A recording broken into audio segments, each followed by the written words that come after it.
Hello everyone, welcome to commerce net achievers. My name is Talveer Singh और स्वागत है सभी का आज के इस सेशन में। तो ये हमारी सीरीज चल रही है जिसमें हम कॉमर्स के इंपॉर्टेंट मॉडल्स को डिस्कस कर रहे हैं। तो आज हम 7 ओज डिस्कस करेंगे कंज्यूमर बिहेवियर का जो फ्रेमवर्क है। इसके साथ अगर आप चैनल पे पहली बार आ रहे हो तो अभी चैनल को सब्सक्राइब कर लीजिए और उसके साथ जो बेल आइकन बना है उसे जरूर प्रेस कर लीजिए ताकि जो भी मैं वीडियो अपलोड करूं उसकी नोटिफिकेशन आपको सबसे पहले मिले और आपकी प्रिपरेशन और भी अच्छे तरीके से चलती रहे। उसके साथ साथ अनअकैडमी पे मेरा पेपर 1 और पेपर 2 के दोनों के कंप्लीट कोर्स हैं वो ऑलरेडी शुरू हो चुके हैं, आप ज्वाइन कर सकते हो। इस रेफरल कोड से आप लोगों को 10% का एक्स्ट्रा डिस्काउंट मिल जाएगा। वहां पर मेरी सारी क्लासेस हैं वो शुरू हो चुकी हैं। आप जरूर से सब्सक्राइब कर लीजिए क्योंकि आपकी वन टाइम इन्वेस्टमेंट है जिससे आपको रिटर्न में आप लोगों का JRF है वो डेफिनेटली मिलेगा, क्योंकि इसके लिए आपको सेपरेटली कुछ करने की जरूरत नहीं रहेगी। Under one umbrella you will be provided everything, चाहे वो पेपर 1 हो, पेपर 2 हो, टेस्ट सीरीज हो, PYQ हो, हर चीज आपको एक ही जगह पे प्रोवाइड करवा दी जाएगी। उसके साथ साथ अभी अनअकैडमी पे एक ऑफर भी चल रहा है। अगर आप आज 6 मंथ का सब्सक्रिप्शन लेते हो, मतलब 31 से पहले तो आपको 1 मंथ का सब्सक्रिप्शन फ्री मिलेगा और अगर 24 मंथ का लेते हो तो 3 महीने का सब्सक्रिप्शन फ्री मिलेगा। रेफरल कोड आप लोगों को पता है, तलवीर S आप लोगों ने रेफरल कोड है वो यूज करना है, राइट। उसके साथ साथ अगर आपने मेरा टेलीग्राम चैनल ज्वाइन नहीं किया है, बी श्योर कि आप मेरा टेलीग्राम चैनल ज्वाइन कर लीजिए, क्योंकि टेलीग्राम चैनल पे आप लोगों को बहुत सारी PDF, बहुत सारे नोट्स हैं वहां पे आपको मैं प्रोवाइड कर रहा हूं, तो आप उसका जरूर से एडवांटेज लीजिए। उसके साथ साथ अनअकैडमी पे स्पेशल क्लासेस भी चल रही हैं, आप उनको भी जरूर से ज्वाइन कीजिए। इसके अंदर आप इंटरेक्टिव लाइव क्लास कर सकते हो, पोल है, रेज द हैंड है, मिस नहीं करनी क्लास, आप रिकॉर्डिंग मिल सकती है, लेक्चर नोट्स है, मतलब काफी कुछ आप लोगों को मिल जाएगा।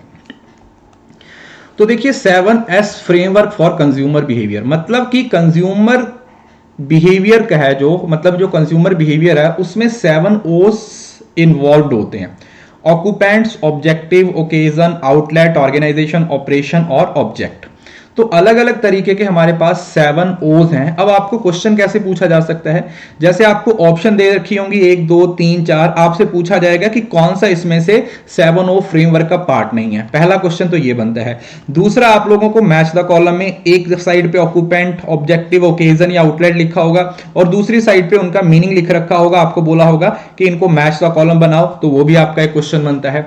उसके बाद थर्ड कैसे बन सकता है, जैसे आप लोगों को काफी सारे 1 2 3 4 5 6 ऐसे ऑप्शन दे रखी होंगे और आपसे पूछा जाएगा कौन कौन सा इसका पार्ट है, 1 2 3 3 4 5, है ना, इस तरीके से। तो 3 तरीके के क्वेश्चन यहां से आप लोगों को देखने को मिल सकते हैं।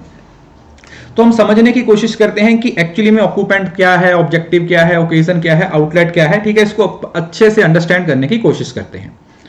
तो सबसे पहले तो ऑक्यूपेंट्स तो खुद कंज्यूमर ही है। देखो पूरी मार्केटिंग है वो किस पे डिपेंड करती है, वो कंज्यूमर पे ही डिपेंड करती है। समझ रहे हो ना, जैसे बोलते हैं ना कंज्यूमर इज द किंग। अब इसका मतलब क्या है कि उसकी ओवरऑल प्रोफाइल को जानने के लिए हम ये समझ सकते हैं कि उसकी ज्योग्राफिकल प्रोफाइल क्या है, उसकी साइकोग्राफिक, उसकी डेमोग्राफिक फैक्टर कैसे बिलोंग करते हैं। अब इसमें ज्योग्राफिकल, डेमोग्राफिकल, अगर आपको सारे फैक्टर्स पता होंगे तो यू कैन अंडरस्टैंड कि अच्छा कंज्यूमर कौन है, who is our consumer, who is the consumer, consumer कौन है। क्योंकि अल्टीमेटली जो सारी चीजें हैं, आपके पूरे मार्केटिंग के एफर्ट्स हैं, वो किस चीज पे डिपेंड करते हैं, वो कंज्यूमर पे ही डिपेंड करते हैं।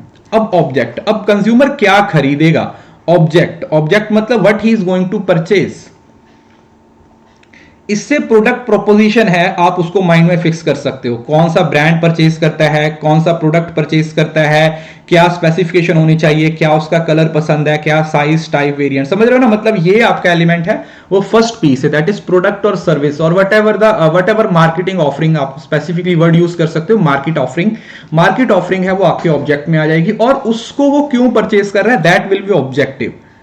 वो किस पर्पस के लिए खरीद रहा है। जैसे कॉम्प्लान है, is expected to increase the height of the children, बच्चों की हाइट बढ़ाने के लिए कॉम्प्लान पिलाया जाता है, मतलब ऐसे है, ठीक है। जैसे वो पहले एक और आता था, उसको खा के दिमाग तेज होता था, पता नहीं होता था या नहीं होता, वो तो अलग बात है, बट ऑब्जेक्टिव, क्योंकि जो भी कुछ परचेज कर रहे हो उसका कोई ऑब्जेक्टिव तो होगा ना। ऐसा तो नहीं है कि आप पेडिग्री ले आओ, आपके घर में कुत्ता नहीं है, आप बोल दो कि नहीं नहीं सर, कई बार कुछ खतरनाक रिश्तेदार आ जाते हैं तो उनके लिए रख लेते हैं, ऐसा नहीं करते आप। You always have some objective. उसके बाद आता है ओकेजन। ओकेजन का मतलब क्या है कि आप कब परचेज करते हो। ऑब्जेक्टिव के बाद कौन सा, मतलब occasion. Items whose ticket size is high such as television, air conditioner are about during Diwali और न्यू ईयर।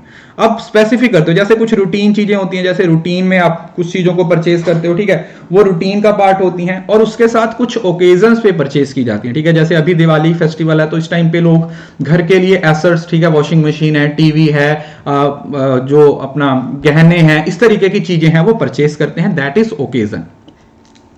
उसके बाद outlet, where do they buy, outlet का मतलब कहां से, it identify the outlet, be it a retail shop, क्या वो retail shop से खरीद रहा है, ऑनलाइन खरीद रहा है, वेबसाइट से खरीद रहा है, डिपार्टमेंटल स्टोर से खरीद रहा है। So do customer bye a mobile phone from a retail outlet और ऑनलाइन बाय अमेजन और फ्लिपकार्ट, ठीक है, कि अगर वो मोबाइल खरीद रहा है तो कहां से खरीद रहा है, क्या वो ऑफलाइन खरीद रहा है या फिर वो ऑनलाइन परचेस कर रहा है, दैट इज आउटलेट। और ऑपरेशन, ऑपरेशन का मतलब क्या हुआ, how do they buy, it determine the background information which consumer collect from various resources. How they buy, how कैसे परचेज कर रहे हो, मतलब उसकी एक प्रॉपर इंफॉर्मेशन होगी ना, ऐसे ही थोड़ी ना खरीद लोगे, वो इंफॉर्मेशन आपको कहां से मिली। जैसे आप ऑनलाइन खरीदते हो तो आप रिव्यूज देखते हो, आप रेटिंग देखते हो, ठीक है, कि 5 स्टार हैं, 3 स्टार हैं, है ना, फीडबैक देखते हो, तो ये सारी चीजें किस में आ जाती हैं, these all things comes under operations, कि ये ऑपरेशंस का पार्ट बनता है। और फिर आता है ऑर्गेनाइजेशन, ऑर्गेनाइजेशन का मतलब क्या हुआ, हु इज इन्वॉल्व, कौन इन्वॉल्व है, it determines the management of the source of information which influence the buying decision of the consumer, कि जो डिसीजन मेकिंग के को इन्फ्लुएंस करती है कौन सी मैनेजमेंट है, वो ऑर्गेनाइजेशन बनती है।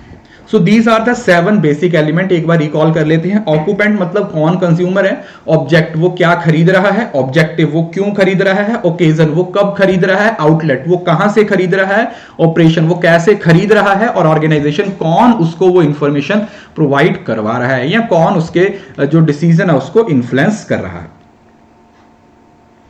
Is it clear? I hope कि ये 7S फ्रेमवर्क आपको अच्छे तरीके से समझ आ गया होगा। इसकी पीडीएफ आप लोगों को टेलीग्राम पे मिल जाएगी, टेलीग्राम को ज्वाइन कर लीजिए, टेलीग्राम पे मैं आप लोगों को इसकी पीडीएफ है वो प्रोवाइड करवा दूंगा। आई होप ये छोटी छोटी वीडियो आपको काफी हेल्प कर रही हैं, आपको आपकी नॉलेज एनहांस करने में काफी फायदा हो रहा है इन छोटी छोटी वीडियो से। So thank you so much. Video अच्छा लगा तो लाइक जरूर करना, चैनल को सब्सक्राइब कर लीजिए, वीडियो को शेयर करना ना भूले, बिकॉज शेयरिंग इज